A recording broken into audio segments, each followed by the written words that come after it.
ಆತ್ಮೀಯ ಸ್ಪರ್ಧಾರ್ಥಿಗಳೇ, ಹೊನ್ನಸಿರಿ ಕನ್ನಡ ಕೋಚಿಂಗ್ ಕ್ಲಾಸ್ಗೆ ಸ್ವಾಗತ.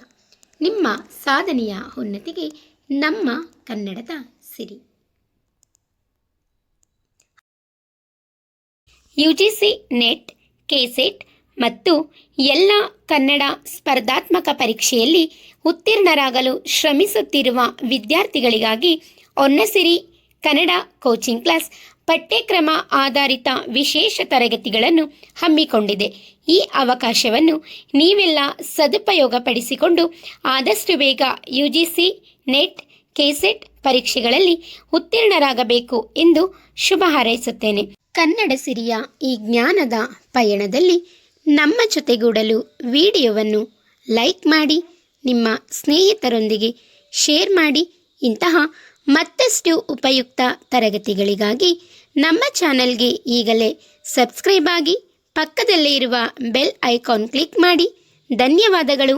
ನಿಮ್ಮ ಸಾಧನೆಯ ಹಾದಿಗೆ ನಮ್ಮ ಕನ್ನಡದ ಸಿರಿ ಹೊನ್ನಸಿರಿ ಶುಭವಾಗಲಿ.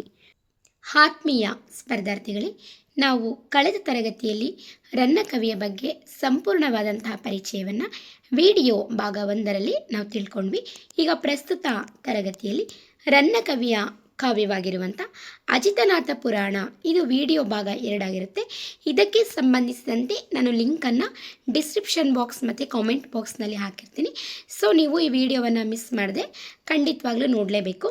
ಹಾಗೆಯೇ ಇನ್ನೂ ಯಾರು ನನ್ನ ತರಗತಿಗೆ ಲೈಕ್ ಮಾಡಿಲ್ಲ, ಸಬ್ಸ್ಕ್ರೈಬ್ ಮಾಡಿಲ್ಲ, ಮೊದಲು ನನ್ನ ತರಗತಿಗೆ ಒಂದು ಲೈಕ್ ಮಾಡಿ, ಸಬ್ಸ್ಕ್ರೈಬ್ ಮಾಡಿ, ಹಾಗೆ ಬೆಲ್ ಐಕಾನ್ ಕ್ಲಿಕ್ ಮಾಡಿ.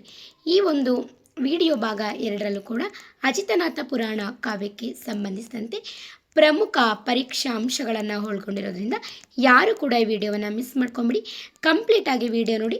ಮುಂದಿನ ತರಗತಿಯಲ್ಲಿ ರನ್ನಕವಿಯ ಮತ್ತೊಂದು ಕಾವ್ಯವಾಗಿರುವಂಥ ಗದಾಯುಧದ ಬಗ್ಗೆ ನಾವು ಮುಂದಿನ ತರಗತಿಯಲ್ಲಿ ತಿಳ್ಕೊಳ್ಳೋಣ.